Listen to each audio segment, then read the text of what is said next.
Buenos días para todos. El día de hoy pasamos a exponer nuestro trabajo de grado titulado Análisis jurisprudencial sobre el concepto de feminicidio, desde la promulgación de la Ley 1761 del 2015 hasta el 2020.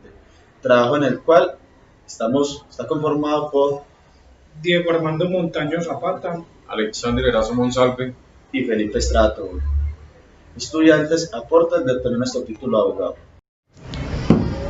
La temática que pasamos a exponer el día de hoy es la definición del concepto de feminicidio en base a la jurisprudencia de la Corte Suprema de Justicia y del Tribunal Superior de Medellín, Sala Penal. Igualmente tendremos en cuenta múltiples autores que definen el concepto de feminicidio, para lo cual tuvimos que plantear una hipótesis que con lo largo del trabajo vimos si se cumplió o no y definir un problema en el cual de lo largo del desarrollo de la investigación nos arrojó unas posibles conclusiones sobre el concepto de feminicidio. La hipótesis que logramos plantear en nuestro equipo de trabajo fue cómo la Corte Suprema de Justicia está corta en la elaboración del concepto de feminicidio y se encuentra en plena elaboración del mismo, ya que para el año 2015 hasta el año 2020, que es nuestro objeto de análisis de estudio, la Corte solamente ha expedido 12 sentencias, en las cuales en ninguna de ellas habla de los hombres que se sientan con condición de mujer o mujeres de la comunidad LGTBI, para lo cual tenemos que en Colombia para el año 2017 más de 700 mujeres fueron asesinadas, de las cuales 136 eran de la comunidad LGTBI, 36 con condición de transgénero. Inclusive el juzgado segundo penal en Garzón Huila tuvo su primera condena de feminicidio en un trans, en la cual condenó a una persona por darle muerte a un trans que se sentía con condición de mujer y fue condenado por feminicidio. La Corte Suprema de Justicia nunca entró a interpretar dicha sentencia ni elaboró un concepto y todas las sentencias que tenemos han sido de mujeres netamente biológicas. Por lo cual vemos que la hipótesis se cumple, ya que la Corte Suprema de Justicia apenas está elaborando el concepto de feminicidio y no ha tocado temas muy relevantes que internacionalmente, inclusive juzgados de inferior jerarquía,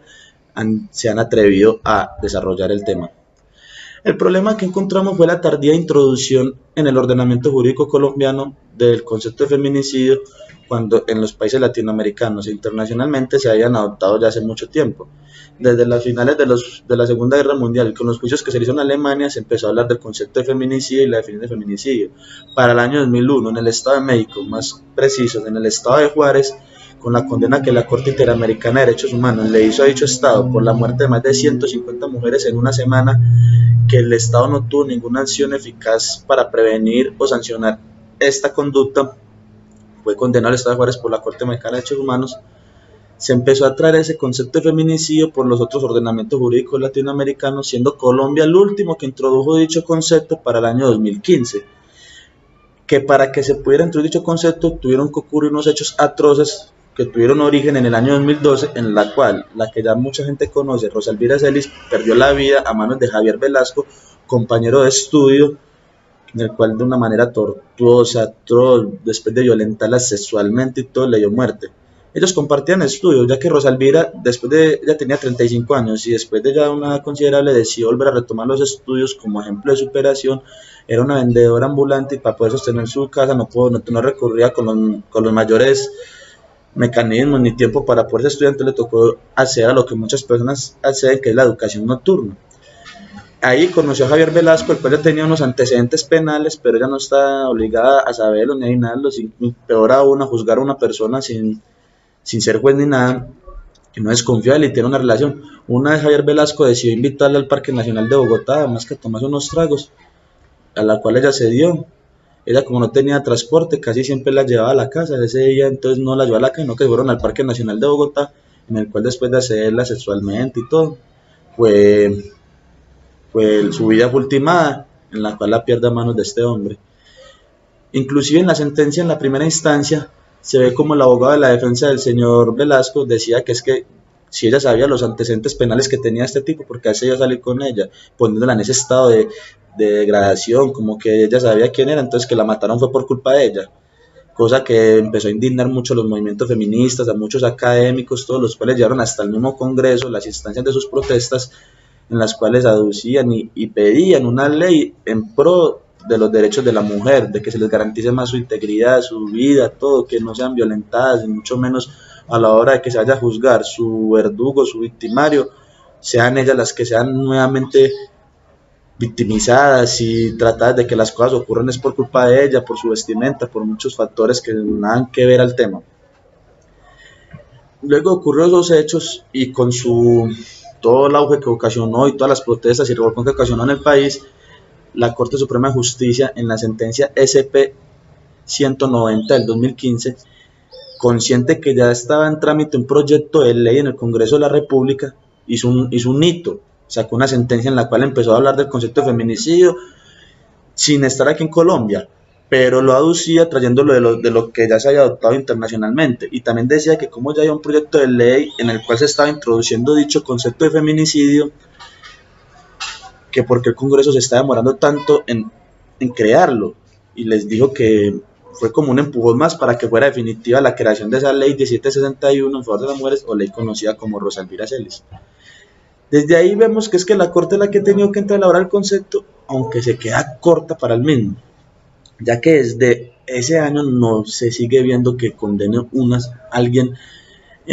una persona que haya cometido el crimen sobre un hombre que se sienta con esa condición de mujer. De igual forma, eso ha generado muchos debates y tenemos autores que inclusive siguen negando la figura del feminicidio después de todo esto narrado y todo lo ocurrido, los están deteniendo, como por ejemplo el doctrinante Ignacio Reca de Argentina, que él dice que es que el ser humano es igual, tanto hombre como mujer, respecto a los sujetos como sujetos de derecho, que las únicas diferencias que radican son biológicas. Pero entonces ahí nosotros en el análisis deducimos que es que cuando se habla del feminicidio no podemos tener en cuenta únicamente factores biológicos, sino que tenemos que tener en cuenta otros factores, tanto como filosóficos, antropológicos, culturales, anatómicos, de todo. En el sentido que para usted definir un feminicidio tiene usted que decir, inclusive hay autores que van más allá. El doctor Alexis Peña va más allá en decir que es que tenemos que evaluar no solamente todos esos factores culturales, filosóficos y biológicos, sino también ir más hasta la psiquis del sujeto y tener unos exámenes hasta psiquiátricos, evaluar qué conductas son las que llevan al victimario a que cometa este ilícito y no solamente quedándonos cortos con un análisis jurídico o normal. Para lo cual entonces, luego de todo este análisis y todo, nosotros empezamos como a extraer la población y muestra de dicha cosa para ver qué era lo que motivaba a que surgiera este delito, de dónde salía, quiénes eran los que mayormente lo cometían. Y prontamente fuimos elaborando un concepto de feminicidio más cercano al que tenía la Corte Suprema de Justicia, agregándole pronto unas cosas más. Para lo cual mis compañeros pasarán a exponerles mejor esos conceptos de feminicidio, unas posibles conclusiones y la metodología que se empleó para encontrar todo esto. Para la realización de nuestro trabajo se hizo una investigación cualitativa y cuantitativa, la cual nos dio como resultados una investigación mixta con un valor agregado que son unos análisis de sentencia, los cuales fueron sumamente analizados y seleccionados por las sentencias, donde nos muestran los atributos específicos donde nos orientan al delito de feminicidio. La cuantitativa nos muestra la calidad de las actividades, asuntos, el modo, tiempo e instrumentos que se utilizaron. La cuantitativa nos da como si resultados, estadísticas y números que son la muestra de la población tiene una delimitación especial.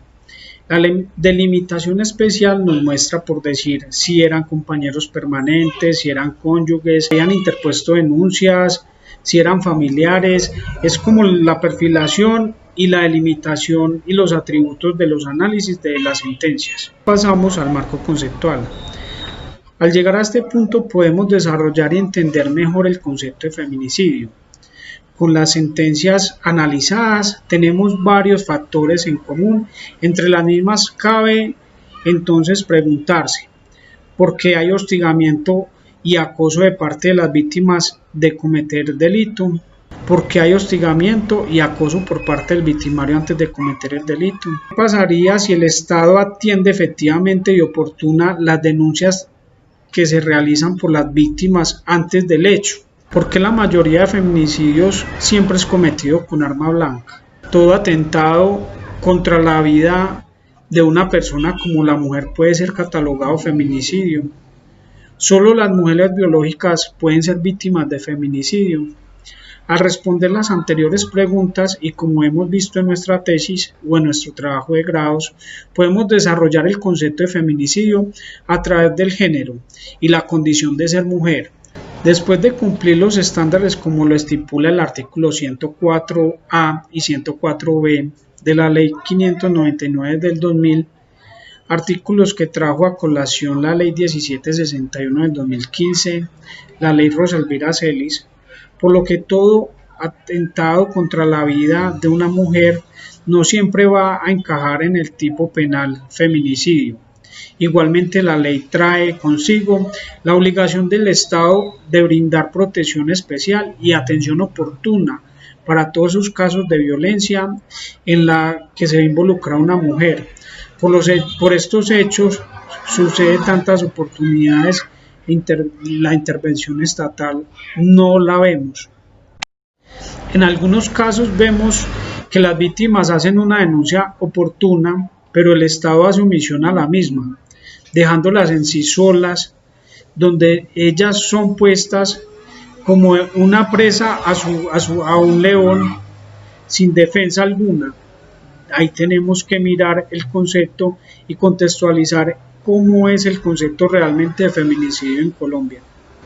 También podemos traer a colación que tenemos, como lo decía mi compañero Felipe, una sentencia y un delito de feminicidio de una mujer trans. Ya podemos ver que sus atributos no son totalmente de mujer, sino que también era por el hecho de sentirse como una mujer. El análisis cuantitativo que realizamos fue por medio de una línea jurisprudencial que va desde el año 2015 a 2020, donde evidenciamos 9 variables. La primera variable nos habla del año de la ocurrencia del delito, en el cual va del año 2009 al 2018. En esta variable identificamos que la mayor cantidad de delitos fueron ocurridos en el año 2015, con 8 delitos. En la variable número 2 nos hablan del lugar de la ocurrencia del delito. Las ocurrencias del delito ocurrieron en viviendas de las víctimas, viviendas de los victimarios, en espacios públicos y otros, donde evidenciamos que la mayor cantidad de ocurrencias del delito fueron en las viviendas de las víctimas. En la variable número 3 nos habla del parentesco de la víctima del victimario, donde evidenciamos que la mayor cantidad de delitos cometidos fueron por los compañeros permanentes. En la variable número 4 nos habla de la tipificación del delito, donde evidenciamos que esta tipificación en su mayor cantidad es ocurrida por un estudio que se realizó de 25 sentencias analizadas. 12 sentencias nos hablan de feminicidio. Las otras sentencias nos hablan de tentativa de feminicidio, lesiones personales, violencia intrafamiliar y abuso sexual. En la variable número 5 encontramos las armas o medios físicos utilizados. Esta variable nos habla de armas de fuego, armas blancas, fuerza física y otros, donde evidenciamos que la mayor cantidad de delitos ocurridos son por arma blanca. En la variable número 6 nos hablan de la resolución de la Corte, en donde evidenciamos que solamente hubo un fallo absolutorio y 24 condenatorios de 25 sentencias analizadas. En la variable número 7 nos habla de la apelación, si hubieron apelaciones de sentencia, en la cual solamente hubo una apelación por parte de la Fiscalía y 24 del imputado y su defensa. En la variable número 7 identificamos que en la variable número 7 nos habla de la apelación, si hubo apelaciones de sentencia. Aquí evidenciamos que solamente hubo una apelación por parte de la Fiscalía y 22 por el imputado y su defensa, 2 por la defensa del victimario. En la variable número 8 nos habla del año de la sentencia. Recordemos que el año de la sentencia del método de estudio va del año 2015 al 2020, donde evidenciamos que el mayor número de delitos ocurridos fueron en el año 2017 y 2018.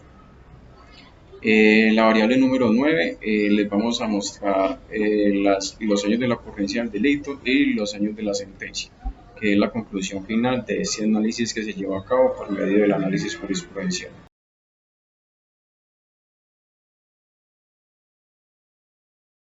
Podemos concluir, de acuerdo al análisis jurisprudencial, según la Corte Suprema de Justicia, define el feminicidio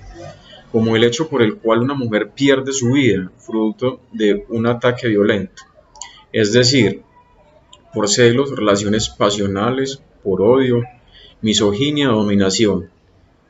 que desencadenan estos hechos o cuando se le quite la vida a una mujer por su condición de género.